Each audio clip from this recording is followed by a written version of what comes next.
आवाज जनता की। वाराणसी का विश्व प्रसिद्ध मणिकर्णिका घाट एक बार फिर चर्चा के केंद्र में है। बाबा विश्वनाथ कॉरिडोर के निर्माण के बाद महाशमशान के नाम से विख्यात इस घाट को सुव्यवस्थित करने की जरूरत महसूस की गई, लेकिन हालिया नवीनीकरण और बदलावों ने लोगों के एक वर्ग की नाराजगी भी बढ़ा दी है। मणिकर्णिका घाट केवल आज के विवाद की कहानी नहीं है। इसकी परतों में सदियों से जलती चिताओं की आग, लकड़ियों से उठता धुआं और राख के ढेरों के बीच दबी हुई अनगिनत ऐतिहासिक, पौराणिक और सांस्कृतिक कथाएं समाई हुई हैं। यह घाट समय के साथ कई बार टूटा, बदला और फिर नए रूप से खड़ा हुआ। आमतौर पर मणिकर्णिका घाट के जीर्णोद्धार यानी नवीनीकरण की बात आते ही मालवा की शासिका महारानी अहिल्याबाई होलकर का नाम सामने आता है। उन्होंने देश भर में कई मंदिरों और तीर्थ स्थलों के पुनर्निर्माण कराए, जिनमें बाबा विश्वनाथ धाम के साथ साथ मणिकर्णिका शमशान घाट भी शामिल है। लेकिन इस घाट का इतिहास अहिल्याबाई तक ही सीमित नहीं है। उनसे पहले और बाद में भी कई शासकों, संतों और दानदाताओं ने इसके संरक्षण और निर्माण में योगदान दिया। जी हाँ, मणिकर्णिका घाट का इतिहास पौराणिक मान्यताओं तक जाता है। स्कंद पुराण के काशी खंड में उल्लेख मिलता है कि भगवान विष्णु ने यहाँ एक कुंड का निर्माण किया था। मत्स्य पुराण में मणिकर्णिका को 5 पवित्र जल स्थलों में से एक माना गया है। यह स्थल शैव और वैष्णव परंपराओं के संगम का प्रतीक रहा है। घाट क्षेत्र में स्थित विष्णु चरण पादुका मंदिर इस समन्वय को दर्शाता है, जहां संगमरमर की शिला पर भगवान विष्णु के चरण चिन्ह अंकित है।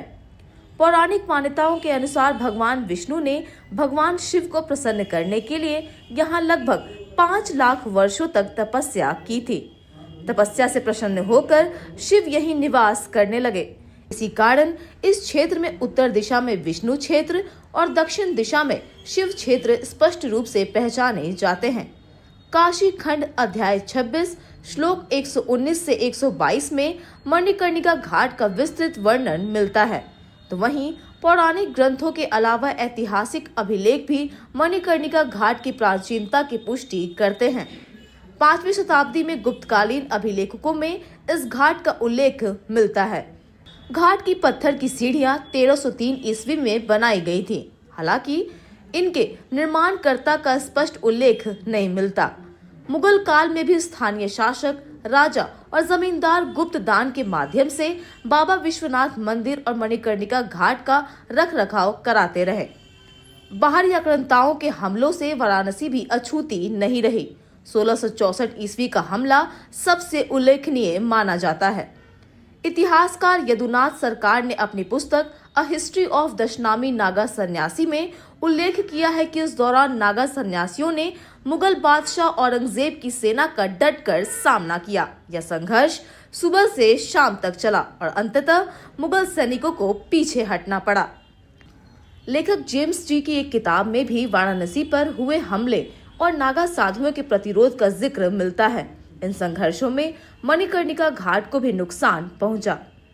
1730 ईस्वी में बाजीराव पेशवा के संरक्षण में मणिकर्णिका घाट और उसकी सीढ़ियों का पुनर्निर्माण कराया गया। 1735 ईस्वी के आसपास पास के घाट का निर्माण शुरू हुआ, लेकिन भारी पत्थर संरचना के कारण भूस्खलन हो गया और पूरी इमारत ढह गई।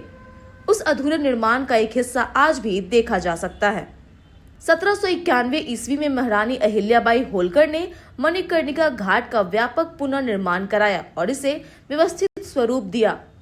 1795 ईस्वी में उन्होंने तारकेश्वर मंदिर का निर्माण कराया, जिसे उद्धार के स्वामी के रूप में जाना जाता है।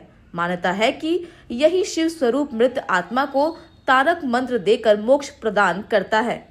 आज भी दाह संस्कार के बाद तारकेश्वर की पूजा की परंपरा निभाई जाती है। इसके बाद 1830 में ग्वालियर की रानी बैजाबाई, 1872 में व्यापक मरम्मत, 1895 में अलवर रियासत के महाराजा मंगल सिंह द्वारा मनोकामेश्वर मंदिर का निर्माण और 1965 में उत्तर प्रदेश सरकार द्वारा कराई गई मरम्मत ने घाट को वर्तमान स्वरूप दिया। ऐसे में अब एक बार फिर मणिकर्णिका घाट का नवीनीकरण किया जा रहा है, जिस पर सवाल भी उठ रहे हैं। इतिहास गवाह है कि मणिकर्णिका घाट कभी स्थिर नहीं रहा। यह सत्ता, समय और समाज के साथ साथ बार बार बदला है।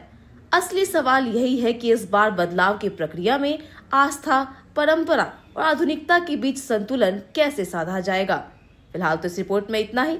ऐसी लेटेस्ट खबरों से अपडेट रहने के लिए आप हमारे चैनल को सब्सक्राइब करें और देखते रहिए न्यूज़ PR।